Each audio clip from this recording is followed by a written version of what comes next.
ঢাকা বিশ্ববিদ্যালয়ের শিক্ষার্থীদের নিয়ে আমি একটি ইফতার মাহফিলের আয়োজন করেছিলাম। কোরআন তেলাওয়াত প্রতিযোগিতা ছিল, তার পরবর্তীতে আমি শিক্ষার্থীদের সাথে একটি ইফতার মাহফিল করেছি। সেই ইফতার মাহফিল কেন করলাম সে কারণে নাকি আমাকে শোকজ করা হয়েছে। আসসালামু আলাইকুম। আমি ছাত্রদল কেন্দ্রীয় সংসদের দপ্তর সম্পাদক জাহাঙ্গীর আলম ভাইয়ের ভেরিফাইড কৃত ফেসবুক পেজে একটি শোকজ পত্র দেখলাম, সেখানে আমার নাম উল্লেখ করে আমাকে শোকজ করা হয়েছে। এরপর থেকে ঢাকা বিশ্ববিদ্যালয়ের বিভিন্ন শিক্ষার্থী, সাংবাদিক ভাইয়েরা, সারা বাংলাদেশের ছাত্রদল নেতাকর্মীরা আমার কাছে বারংবার জিজ্ঞেস করছেন, ফোন করছেন কেন আমাকে শোকজ করা হলো। যদিও আমি এখন পর্যন্ত জানি না কেন শোকজ করা হয়েছে, এবং আমি কিন্তু তখনই তাৎক্ষণিক এটি যখন পেলাম, কেন্দ্রীয় ছাত্রদল দপ্তর সম্পাদক জাহাঙ্গীর আলম ভাইকে আমি ফোন করে জিজ্ঞেস করলাম, ভাই কি কারণে আমাকে শোকজ করা হয়েছে, সেটাই তো জানি না, উত্তরটা দিব কিভাবে। উনি আমাকে বললেন উনিও জানেন না, কেন্দ্রীয় ছাত্রদলের সেক্রেটারি বলেছেন, প্রেসিডেন্ট বলেছেন, এই জন্যই উনি করেছেন। এবং উনি আমাকে সাজেস্ট করলেন তুমি বরং প্রেসিডেন্ট সেক্রেটারির কাছে জিজ্ঞেস করো।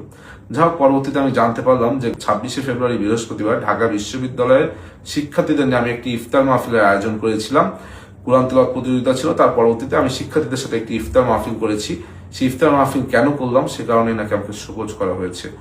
আমি আসলে ব্যক্তিগতভাবে আমি গতকালকের আয়োজনটি এজন্যই করেছিলাম, যেহেতু এই দল বাংলাদেশ জাতীয়তাবাদী ছাত্রদল আমার প্রাণের ছাত্র সংগঠন, এই সংগঠন বিগত দিনের ডাকসুতে আমাকে জিএস পদে মনোনয়ন করেছিল, এবং শিক্ষার্থীদের ভোটে আমি প্রায় 5,500 ভোট পেয়েছিলাম।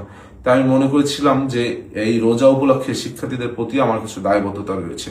সেখান থেকে আমি শিক্ষার্থীদের সকলকে নিয়ে একসাথে একদিন ইফতারের আয়োজন করব, সেই চিন্তা ভাবনা থেকে কিন্তু আমার এই ইফতারের আয়োজন করা, এবং সেই ইফতার প্রায় 1000 শিক্ষার্থী অংশগ্রহণ করেছিলেন। আমি জানি না যে আমি কোনো বড় ধরনের অন্যায় করেছি কিনা, যে অন্যায় কারণে শোকজ পত্রটা শুধু ফেসবুকে আপলোড দেওয়া হলো, এখন পর্যন্ত আমাকে ব্যক্তিগতভাবে জানানো হলো না, বা অবহিত করাও হলো না, বা পাঠানোও হয়নি। আমি যদি আমার কাজের কারণে ছাত্র দলের কোনো ক্ষতি করে থাকি, তবে আমি ছাত্র দলের বর্তমান যে প্রেসিডেন্ট সেক্রেটারি, তাদের কাছে ক্ষমা সুন্দর দৃষ্টিতে তাদেরকে দেখতে বলছি। আমি এটা, তারা বলেছে লিখিত জবাব দিতে, আমি লিখিত জবাব চাইলেই দিতে পারতাম, কিন্তু আমি লিখিত জবাব দিব না। আমি দিব না একটি কারণে, সেটি হলো আমাকে ব্যক্তিগতভাবে এখন পর্যন্ত কোনো শোকজ পত্র আমাকে কিন্তু পার্সোনালি পাঠানো হয়নি। আমি নিশ্চয়ই এমন কোনো বড় অন্যায় করিনি যে আমাকে পার্সোনালি পাঠানো যাবে না। ডিরেক্ট ফেসবুকে সামাজিক যোগাযোগ মাধ্যমে এই ধরনের একটি শোকজ পত্র দিয়ে সারা বাংলাদেশের মানুষ এখন আমাকে ফোন করছে, সারা বাংলাদেশের মানুষ এখন জানতে চাচ্ছে কি এমন অন্যায় করেছি। সুতরাং আমি আজকে আর কিছুই বলবো না। আমি কেন আমাকে শোকজ করা হয়েছে এই বিষয়টি জানালাম সকলকে, এবং আমি যদি এই কাজের কারণে, যদি আমার ঢাকা বিশ্ববিদ্যালয়ের শিক্ষার্থীরা, সব থেকে বড় কথা ছাত্র দলের সকল পর্যায়ের নেতাকর্মীরা যদি মনে করে আমি অন্যায়, তাহলে অন্যায় মাথা পেতে নিচ্ছি, এবং এই অন্যায়ের জন্য আমি ক্ষমা প্রার্থনা করছি।